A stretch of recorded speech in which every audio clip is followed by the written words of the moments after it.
HPV vaccine लगाने से हमारी जिंदगी के सालों में कमी होती नजर आ रही। जितने लोगों को हमने वैक्सीन लगाई 2000 वो सारे चंगे भले हैं।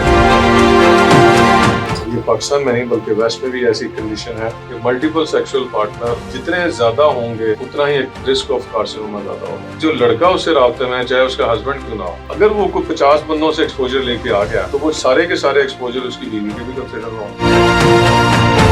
वाइफ के एक्सपोजर एक नहीं होगा, जो उसका हस्बैंड है उसके 50 एक्सपोजर कंसिडर होंगे। आप अपनी लड़की की हिफाजत करें।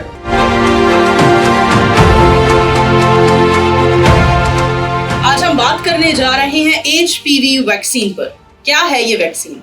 HPV स्टैंड्स फॉर क्या है? आखिर इस वैक्सीनेशन को लगवाने में इतने सारे खदशात क्यों हैं? इतने सारे सवालात, इतनी सारी गलतफहमियां हमारे इर्द गिर्द आखिर क्यों गर्दिश कर रही हैं? क्या ये वैक्सीन लगाने से हम किसी मूजी मर्ज से बच भी सकते हैं, या फिर ये वैक्सीन लगवाने से हमारी जिंदगी के सालों में कमी होती नजर आ रही है?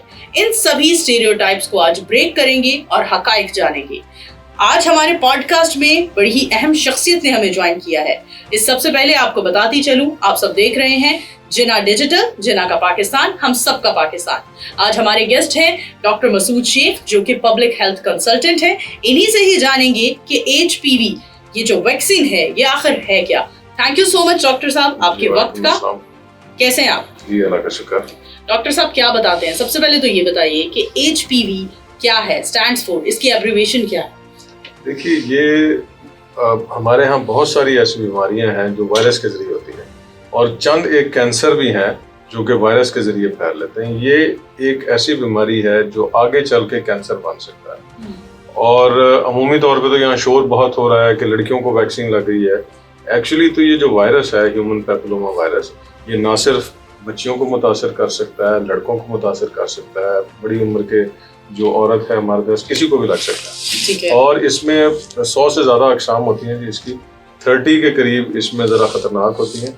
और जो वायरस की जो टाइप है जो कैंसर कॉज करती है वो टाइप 16 और 18 है। ठीक है। तो इसका मतलब ये हुआ कि जब ये वायरस किसी लड़के को मुतासर करता है या किसी लड़की को मुतासर करता है तो उसमें इनिशियल फेज में जो भी तब्दीलियाँ आती हैं वो इवेंचुअली चलते चलते कैंसर की शक्ल इख्तियार कर देती हैं। और ख़वातीन में समझें कि ब्रेस्ट कैंसर और सर्वाइकल कैंसर, जो कि इंटरनल जेनिटल ऑर्गन का कैंसर होता है लड़कियों में, तो उसकी जो तादाद है उसके अंदर बेतहाशा इजाफा हो रहा है। और ये पाकिस्तान में नहीं बल्कि वेस्ट में भी ऐसी कंडीशन है, और डेवलपिंग कंट्रीज जिसमें पाकिस्तान शामिल है उसमें भी है। और सिंपल ये है कि अगर आप वैक्सीन लगा लेते हैं, जैसे हम पोलियो के लिए लगाते हैं, काली खांसी और तशन्नुज के लिए लगाते हैं, ठीक है, तो वो आप उससे बच सकते हैं। अगर हम पाकिस्तान की बात करें तो हमेशा वैक्सीन को लेकर हमें अपने आसपास इतना तजाद क्यों नजर आता है, इतनी नेगेटिविटी क्यों नजर आती है? हमने कोविड में देखा, हमने पोलियो के फेज में देखा, स्टिल पोलियो को लेकर बड़े सारे स्टिग्मा, स्टेरियोटाइप चीजें हमें सुनने को मिलती हैं। क्या कहते हैं, ऐसा क्यों है? देखिए, उसमें ये है, अगर आप थोड़ा बैक एंड पे जाएं, जब उसामा बिन लादेन की डेथ हुई थी तो जो डॉक्टर इन्वॉल्व था वो पोलियो की टीम के जरिए से जो स्टोरी हमें सुनाई गई वो तो यही था कि वो पोलियो टीम के साथ था और वो ट्रैक कर रहा था और वो ब्लड सैंपलिंग ले रहा था और DNA इकट्ठे कर रहा था। सो जब इस किस्म की चीजें लिंक हो जाती हैं, इसमें रियलिटी है या नहीं है, लेकिन ये एक ऐसी स्टोरी है जो पब्लिक हो गई। और जब ये पब्लिक हो गई तो लोगों ने सोचा कि पता नहीं, अगर उसका DNA लिया जा सकता है तो शायद हमारा भी DNA लिया जा सकता है, हमारी भी नस्ल कशी हो सकती है, हमारी भी बच्चियों की इनफर्टिलिटी मुतासर हो सकती है, इनफर्टिलिटी कर सकते हैं ये। तो बहुत सारे मिथ्स जन्म ले लेते हैं जब बहुत सारी चीजों के साथ आप झूठी या सच्ची, ये बात की बात है, लेकिन स्टोरियां एफिलिएट हो जाती हैं। ठीक है। अच्छा, मिथ्स की बात करें तो हमने देखा कोविड की वैक्सीन के टाइम पर हमने देखा बहुत सारी खबरें चली कि जो ये कोविड की वैक्सीन लगाएगा एक मखसूस वक्त के बाद उसका इंतकाल हो जाएगा। और दूसरी जानिब 2025 में हम देख रहे हैं, हमने बड़ी सारी जवान अमवात अपने आसपास होते देखी जिसकी वजह बताई जाती है कार्डियक अरेस्ट। तो क्या कहते हैं, कुछ हद तक ये कोविड वैक्सीन नहीं, कोविड वैक्सीन नहीं। देखे, एक जो हम साइंस की बात करते हैं वो एक रिसर्च बेस्ड होती है, डाटा बेस्ड होती है। अब अगर देखा जाए कि डेथ किसकी हुई कोविड में, या तो छोटी उम्र का था मरीज, या बहुत बड़ी उम्र का था, या उसके अंदर कोमॉर्बिड चीज़ें थी। मिसाल के तौर पे अगर उसको बहुत ज़्यादा अनकंट्रोल्ड डायबिटीज़ है, अनकंट्रोल्ड हाइपरटेंशन है, या उसके अंदर एस्थमा बहुत ज़्यादा है, या कोई और ऑटो इम्यून डिजीज़ है जिसके अंदर उसकी इम्यूनिटी कम हो चुकी है, या कोई HIV और इस तरह से रिलेटेड कोई चीज़ें हैं, तो उनमें मोर्टेलिटी बहुत ज़्यादा थी। और यही वो ग्रुप था जिनको मोर्टेलिटी भी ज़्यादा हुई है। लेकिन जितने लोगों को हमने वैक्सीन लगाई 2000, वो सारे चंगे भले हैं, इधर ही फिर रहे हैं और बच्चों के साथ हंसते खेलते हैं, किसी को डेथ नहीं हुई है। तो ये तो ऐसे ही है कि हार्ट अटैक हुआ, उसके बाद उन्हें कह दिया वैक्सीन लगाई थी। भाई वैक्सीन तो सबको लग रही है, तो अगर 1 लाख में से एक बंदा मर गया तो हार्ट अटैक अगर उसको वैक्सीन ना भी लगी होती तो हार्ट अटैक तो हो सकता है किसी को। हार्ट अटैक तो किसी को भी हो सकता है। बिल्कुल खूब। अच्छा मुझे बताइए डॉक्टर साहब, ये जो वैक्सीन है इसकी बताया जा रहा है कि मखसूस उम्र जो एक बता दी गई है वो 16 से 20, 18, 14, 13, जो खवातीन 30 प्लस हैं, 40 प्लस हैं, 50 प्लस हैं, क्या वो भी ये वैक्सीन लगवा सकते हैं? देखिए, इसमें जो समझने वाली बात ये है कि जो वायरस जिस्म के अंदर दाखिल होता है, खासतौर पे ये आपका जो जेनिटल एरिया है, ये प्राइमरीली उधर का एक वायरस है, चाहे वो मेल ऑर्गन्स हो या वो फीमेल ऑर्गन हो, डायरेक्टली उसके ऊपर हिट करता है। अगर इसका अटैक उधर हो चुका है, और वो किसी एज पे भी हो सकता है, अब डिपेंड ये करता है कि सेक्सुअली एक्टिव वो लड़का या लड़की किस एज के ऊपर हुआ है। अब अगर आप वेस्ट में चले जाएं तो वहाँ तो 8-9 साल के अंदर एक्सपोजर शुरू हो जाता है, और अगर आप उस बेल्ट में जाएं तो वो सारे एक्सपोज होना शुरू हो जाते हैं। लेकिन पाकिस्तान में क्योंकि थोड़ा सा हमारे रिलीजियस बैकग्राउंड होने की वजह से हमारे बच्चे और बच्चियां काफी हद तक महफूज रहते हैं, लेकिन फिर भी आपको इक्का दुक्का एक्सपोजर नजर आते रहता है। अब डायरेक्टली तो हमने नहीं देखा होता, लेकिन आप अखबार उठा के देख लें, कहीं ना कहीं ऐसा वाकया कोड हो जाता है, कहीं ना कहीं थाने में रिपोर्ट हो जाता है, किसी हॉस्पिटल में रिपोर्ट होता है। इसका मतलब है कि ऐसे वाकयात हो रहे हैं जबरदस्ती या किसी कॉन्सेंट के साथ। इसका मतलब ये है कि एक्सपोजर इधर भी हो रहा है। ठीक है। अब अगर ये एक्सपोजर हो गया और किसी एक पार्टनर को, अगर लड़की है उसको लड़का ऐसा मिल गया जिसको वायरस था, वो लड़की को ट्रांसमिट कर देगा, और अगर लड़के को लड़की की तरफ से आया तो लड़के को ट्रांसफर हो जाएगा। इसका मतलब ये है कि अगर ये वायरस ट्रांसफर हो गया एक से दूसरे को तो फिर वैक्सीन का उस हद तक फायदा नहीं होना। ठीक है। यही वजह है कि अगर आप एक्टिविटी से, जब वो सेक्सुअली एक्टिव होते हैं, अगर उससे पहले आप इसको लगाएंगे तो उसकी एफिकेसी बहुत ज्यादा है। तो ये जो एज लिमिट इन्होंने रखी हुई है 9 से लेकर 14 साल, अगर इसके दरमियान अगर आप लगाते हैं तो इसकी एफिकेसी बहुत ज्यादा होगी। लेकिन उसमें 2 डोजेज आपको लगानी पड़ती हैं। ये नहीं है कि इसके बाद नहीं लगा सकते। अगर आप पूछ लेते हैं उसके कोई एक्सपोजर नहीं है तो आप उसके बाद भी लगा सकते हैं, लेकिन उस सूरत में आपको 3 डोजेज लगाना पड़ती है। तो इसलिए बेहतर तो ये है कि 9 से लेकर 14 साल की उम्र के अंदर, और अगर 15 साल से ऊपर हो तो फिर 3 डोजेज लगा सकते हैं जी आप। HPV वायरस की अगर हम बात करें तो क्या कहते हैं, ओवरऑल पाकिस्तान में कितने फीसद खवातीन हैं या मर्द हजरात हैं जो इससे मुतासर हो रहे थे, और इस रिसर्च को देखते हुए हुकूमत ने ये इनिशिएटिव लिया? देखिए, इस वक्त जो लीडिंग कॉज ऑफ कैंसर है जो खवातीन में देखा जाता है, उसमें 2 लीडिंग कैंसर हैं। नंबर 1 ब्रेस्ट कैंसर है खवातीन के अंदर, और number 2 cervical cancer. Cervix basically female genital area का एक पार्ट है, और ये अगर इसके कैंसर की आप हिस्ट्री लें तो सबसे पहले जो एक्सपोजर होता है तो ये वॉर्ड्स बनते हैं। वॉर्ड्स मोकों को कहा जाता है, जो जिस्म के किसी भी हिस्से में बन जाते हैं, हाथों में बन सकते हैं, पैरों में बन सकते हैं। लेकिन ह्यूमन पैपिलोमा वायरस के अंदर जो मोके हैं वो जेनिटल एरिया में बनते हैं, खवातीन के भी, बच्चियों के भी या लड़कों के भी, ऐसे ही होता है। और अगर उसके बाद आप इसको कंट्रोल नहीं करते, कोई उसका ट्रीटमेंट नहीं करते, और अगर 16 और 18 टाइप का वायरस अटैक कर देता है तो वो आगे, इससे आगे चला जाता है। और वो अगर सर्विक्स पे अटैक कर देता है तो उसके अंदर सबसे पहले कई साल लगते हैं, उसके अंदर चेंजेस आती हैं जिसको हम डिस्प्लेजिया कहते हैं। और उसके बाद भी अगर आप नहीं पकड़ते तो फिर एक अगली स्टेज आती है जिसको कार्सिनोमा या कैंसर कहते हैं। इसका मतलब ये है कि एक्सपोजर होने और कैंसर होने के दरमियान कई साल का वक्फा हो सकता है। और ये वो टाइम है कि अगर आपने एक्सपोजर से पहले रोक लिया, बहुत अच्छी बात है, एक वैक्सीन आपने लगाना है, उसके बाद बच्ची आपकी महफूज है। और अगर आपने एक्सपोजर के बाद उसको करना है तो फिर आपको फॉलो अप करना पड़ेगा। फिर आपको एक पैप स्मीयर होता है जो कि खवातीन में हम करते हैं, और वो एक स्क्रीनिंग टेस्ट है। अगर लड़की की उम्र 21 साल से ज्यादा है और वो सेक्सुअली एक्टिव है तो फिर आपको एक अरसे के बाद आपको रिपीट करना पड़ेगा ये पैप स्मीयर। और अगर उसमें चेंजेस नहीं आ रहे तो हम सेफ होते हैं कि यहाँ को कैंसर नहीं बनने का चांस। लेकिन अगर डिस्प्लेजिया हो रहा है तो फिर डेफिनेटली हमें उसका इलाज शुरू करना पड़ेगा। लेकिन हमारे यहाँ क्योंकि खवातीन उस स्टेज पे आती हैं जब कैंसर बन चुका होता है, हालत बहुत बुरी हो जाती है, और बाज़ दफ़ा तो स्टेज 4 पे चली जाती हैं, और जहाँ डॉक्टर के हाथ में भी कुछ नहीं होता, उनकी अपनी भी ज़िंदगी मिजरेबल होती है, इलाज पे लाखों रुपए लग जाते हैं, लेकिन जान शायद नहीं बच पाती उनकी। तो अगर एक छोटी सी वैक्सीन आप लगा लेते हैं तो ये इतनी बड़ी तकलीफ से आप बच सकते हैं, ज़िंदगी क्वालिटी बेहतर हो सकती है, और लाइफ एक्सपेक्टेंसी जो है ना वो औरतों की वो बेहतर हो सकती है। अच्छा, अगर किसी भी ह्यूमन बॉडी पर HPV वायरस ने अटैक कर दिया तो क्या अलामात होती हैं ख़वातीन में और मर्द हज़रात? देखिए, वो मैंने जैसे पहले अर्ज किया कि इसमें 2 किस्म के HPV वायरस हैं। एक वो वायरस है जो नाभ से ऊपर वाले एरिया को अफेक्ट करते हैं, एक वो जो जेनिटल एरियाज को अफेक्ट करता है। दोनों सूरतों में ज़्यादा इसका जो है वो मौके बनना शुरू हो जाता है, जिसको हम वॉर्ट्स कहते हैं। वॉर्ट्स आप देखें तो इस तरह के उभार बन जाता है स्किन के ऊपर, और अगर वो नाभ के नीचे बन जाए या जेनिटल एरिया के बन जाए तो वो ज़्यादा खतरनाक होता है। जिस्म के बाकी हिस्सों पे जो वॉर्ट्स हैं वो इतने खतरनाक नहीं होते, और जो जेनिटल एरिया में बने वो रिस्की भी होते हैं। उसका पेशेंट हाई रिस्क पे होता है, उसमें जेनिटल एरिया को इफेक्ट करने के चांसेस ज़्यादा होते हैं, और वो बाद में आगे चल के कैंसर बनने के चांसेस होते हैं।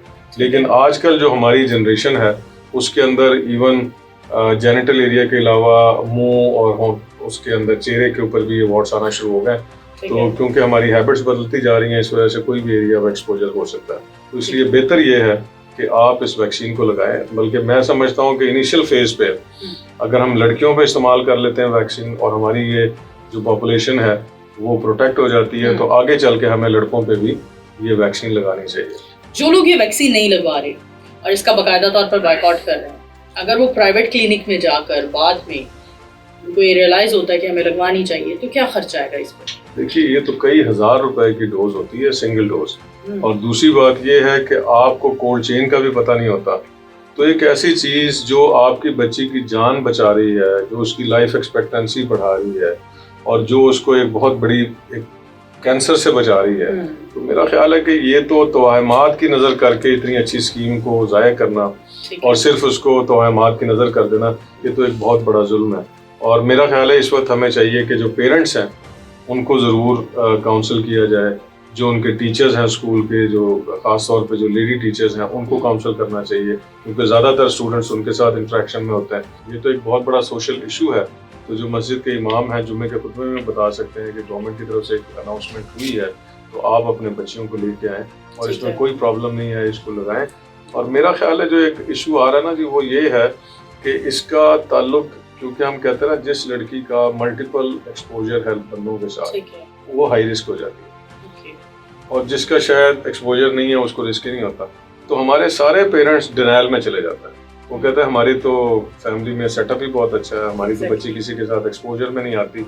और वो एक और भी सोचते हैं कि शायद अगर मैं बच्ची को लेके जाऊंगा तो मैं एडमिट कर रहा हूँ कि मेरी बच्ची तो शायद एक्सपोजर की तरफ जा रही है, तो मैं डर के मारे लेके जा रहा हूँ। ऐसा कोई बात नहीं है। देखें, अगर बच्ची का किसी बंदे से एक्सपोजर नहीं है, शादी तो उसने करनी है। बाज़ दफ़ा एक शादी होती है और बाज़ दफ़ा हालात ऐसे बदल जाते हैं कि आपको 2 दफ़ा या 3 दफ़ा भी शादी करनी पड़ जाती है। सोशल प्रेशर होता है, हस्बैंड की डेथ हो जाती है। अब आपको ये नहीं पता कि लड़की तो हमारी बहुत अच्छी है, लेकिन जो बंदा है उसका स्टेटस हमें नहीं पता। अगर वो एक्सपोज होके आ गया है तो फिर वो सारी एक्सपोजर लड़की को लगा देगा, चाहे उसका हस्बैंड क्यों ना हो। इसी तरह सूरत हाल में वैक्सीन लड़की को सिक्योर कर सकती है, लड़की को सिक्योर करेगी। और दूसरी बात मैं आपसे ये अर्ज करूँ कि जो हम इसमें बात करते हैं खास तौर पे कि मल्टीपल सेक्सुअल पार्टनर जितने ज्यादा होंगे उतना ही रिस्क ऑफ कार्सिनोमा ज्यादा होगा। अब मल्टीपल का ये मतलब नहीं है कि लड़की के अपने मल्टीपल हो, अगर जो लड़का उससे राब्ते में है, चाहे उसका हस्बैंड क्यों ना हो। कई लोग दुबई में रह रहे हैं, कई मिडिल ईस्ट में और मुल्कों में रह रहे हैं, कई जगह पे कारोबार कर रहे हैं, वो 2-2 साल पे आते नहीं है वापस। अगर वो कोई 50 बंदों से एक्सपोजर लेके आ गया तो वो सारे के सारे एक्सपोजर उसकी बीवी के भी कंसिडर होंगे। तो उसकी वाइफ के एक्सपोजर एक नहीं होगा, जो उसका हस्बैंड है उसके 50 एक्सपोजर कंसिडर होंगे। तो इसका मतलब ड्यू टू हर हस्बैंड। तो इसका मतलब ये हुआ कि हम रिस्क क्यों लेना चाह रहे हैं अपनी बच्चों के लिए। हम बंदों की तो मैं कहता हूँ कोई गारंटी नहीं दे सकता जी। तो इस वजह से आप अपनी लड़की की हिफाजत करें और इस बात में ना आए कि ये कोई कैरेक्टर असैसिनेशन हो रही है या कोई आपके बच्चियों के ऊपर खुदा ना खासा। सबकी बच्चियाँ, हमारी भी बच्चियाँ, और जितने हमारे दोस्तों ने, हमारे रिश्तेदारों ने, जितनों ने मेरे से पूछा, तो मैं हमेशा ये कहता हूँ कि इट्स रीजनेबली सेफ और किसी तो में ना आए और अपनी बच्ची को फ़ौरन लेके जाएं। और मैं ये समझता हूँ कि आपका प्रोग्राम सब वालिदैन को शेयर होना चाहिए कि वो खुद पहुँच जाए उसका वालिद जाए, बड़ा भाई जाए, बड़ी बहन लेके जाए कि जी ये मेरी छोटी बहन है और मैं इसके साथ खड़ी हूँ, आप इसको वैक्सीन लगाएं।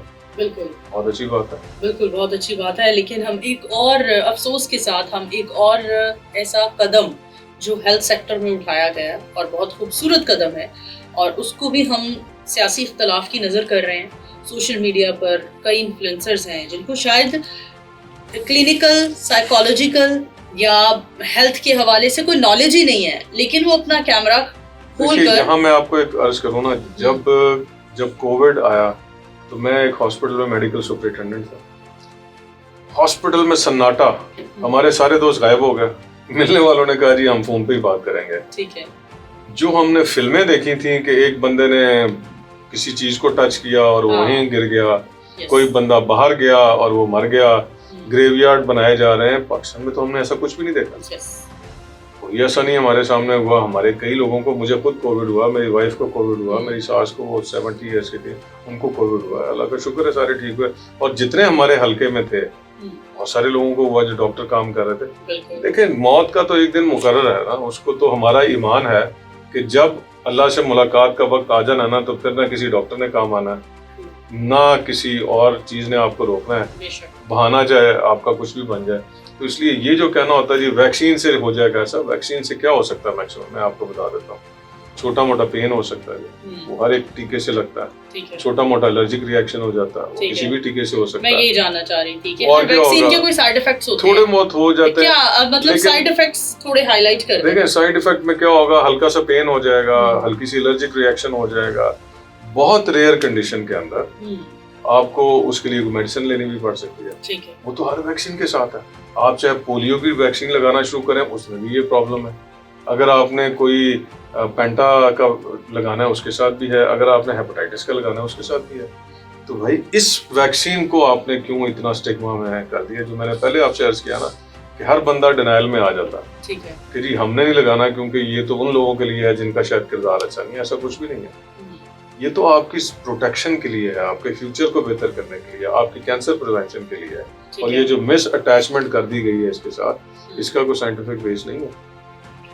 हमने दोनों जेंडर्स की बात की, लेकिन हमने थर्ड जेंडर की बात नहीं की। क्या HPV इन्फेक्शन थर्ड जेंडर के लिए भी हो सकता है जी। देखें, जिसका भी ये एक्चुअली STI हम कहते हैं, सेक्सुअली ट्रांसमिटेड इन्फेक्शन, उसमें HIV भी आ जाती है, उसमें सिफिलिस भी आ जाती है, उसमें गोनोरिया भी आ सकती है, और उसमें ये HPV वायरस भी आ जाता है। तो जितनी ये है, और जो थर्ड जेंडर जिसकी आप बात कर रहे हैं, वो तो बेसिकली उनका तो प्रोफेशनल कुछ ऐसी अटैचमेंट्स हो जाती हैं, सेक्स तो वर्कर के तौर पर उनका तो जरिया मौश ही ये है, वो जरिया मौश हो जाता है। और फिर हम इस टॉपिक पे ज्यादा बात नहीं करते, लेकिन मेल एक्सपोजर, अगर मेल टू मेल एक्सपोजर जिसको हम कहते हैं, उसके अंदर जो risk of transmission of disease है वो हेटेरोसेक्सुअल एक्सपोजर की निस्बत बहुत ज्यादा होता है। इसलिए कि वो कुदरत ने बनाया ही नहीं होता, एक अननेचुरल एटीट्यूड है, और अननेचुरल एटीट्यूड के वजह से प्रोटेक्शन भी नहीं होती। इसलिए जो अननेचुरल है, चाहे वो ये जो थर्ड जेंडर आप इसे कह लें उसमें हो जाए, या किसी मेल में हो जाए, या किसी फीमेल में हो जाए, तो वो इस काम के लिए बने नहीं होते। और जब भी आप नेचर से अपने आप को डेविएट करेंगे तो उसके नुकसान तो लाजमी आएंगे।